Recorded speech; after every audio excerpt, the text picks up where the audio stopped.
Bonjour, ici Mélanie Boutin-Chartier pour le blog Branche-toi de Best Buy. Je vous parle aujourd'hui de ma nouvelle console Xbox One X, gracieusement offerte par Microsoft et je leur remercie beaucoup en passant.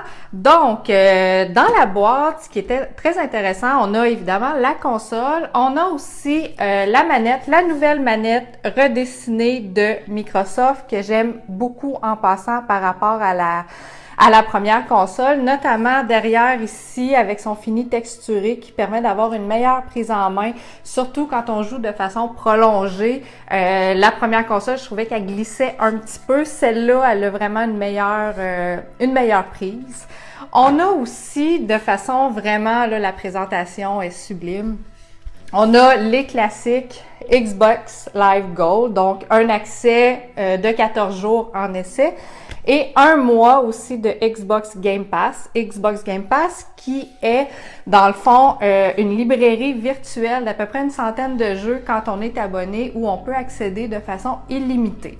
Donc ça fait partie de la boîte principale. Et l'autre affaire dont je voulais vous parler aussi rapidement, c'est comment c'est facile de passer d'une ancienne Xbox à celle-ci.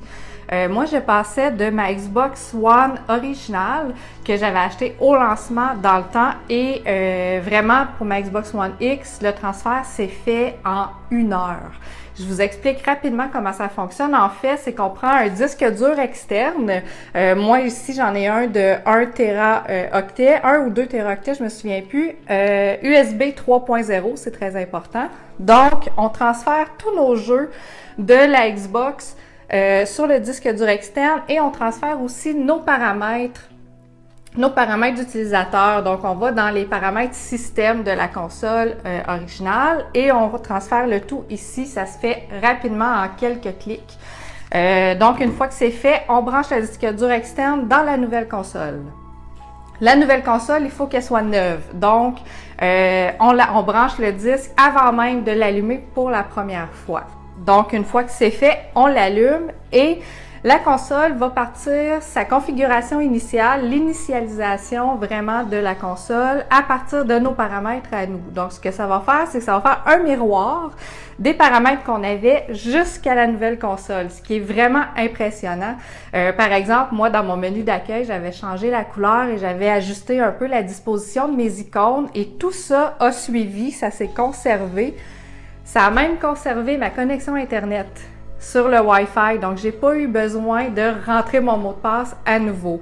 La seule chose où j'ai eu besoin de m'authentifier, c'est pour mon compte Microsoft officiel, donc mon nom d'utilisateur et mot de passe Microsoft, pour être certain que c'est vraiment moi qui fais le transfert d'une console à l'autre, mais c'est tout. Il y a eu une mise à jour aussi de départ d'à peu près 700 MB. Et le tout s'est fait rapidement, comme je disais, à peu près 1 heure et j'étais déjà prête à jouer, ce qui est vraiment impressionnant. L'attrait principal de la console Xbox One X, c'est qu'elle affiche maintenant les jeux peuvent être joués en 4K. Ce qui va occasionner aussi des mises à jour logicielles de chacun des jeux qui sont compatibles. Donc, attendez-vous à passer quand même un petit peu de temps à faire ces mises à jour-là si jamais vous en avez. Ce qui est quand même pratique, si jamais vous n'avez pas encore acheté la console et vous êtes en phase de magasinage, c'est que ces mises à jour-là peuvent déjà être activées sur votre console originale, que ce soit la Xbox One ou la Xbox One S. Donc, sur un disque dur externe que je recommande fortement. Enregistrez vos jeux et vos mises à jour déjà sur le disque dur externe. Donc, quand vous allez faire l'achat, vraiment, vous allez passer à la X, vous allez déjà être prêt. Vous aurez juste à faire justement le transfert initial qui dure 1 heure et tout va être prêt, tout va être installé. Je vous invite pour avoir plus de détails à lire ma critique sur le blog Branche-toi de Best Buy et vous dire aussi comment je suis quand même satisfaite de ma console. Mon écran, moi, c'est quand même un écran HD ordinaire. Vraiment, ma télévision, mon téléviseur a quand même 5-6 ans déjà. Donc, j'ai pas encore de 4K, sauf que la Xbox One X va vraiment m'inciter à magasiner un écran 4K prochainement parce que j'ai vraiment hâte de voir ce que ça va faire en Ultra HD 4K parce que je pense que c'est impressionnant. Pour moi, ce que ça a occasionné, c'est des chargements plus rapides dans mes jeux, ce que quand même j'apprécie, notamment Cuphead, que je trouvais qu'il trouvait les chargements étaient vraiment longs, là. Donc, avec ça ici, ça fait vraiment une grosse différence. Donc, lisez ma critique complète, mes impressions sur la Xbox One X sur le blog Branche-toi de Best Buy et je vous dis à la prochaine!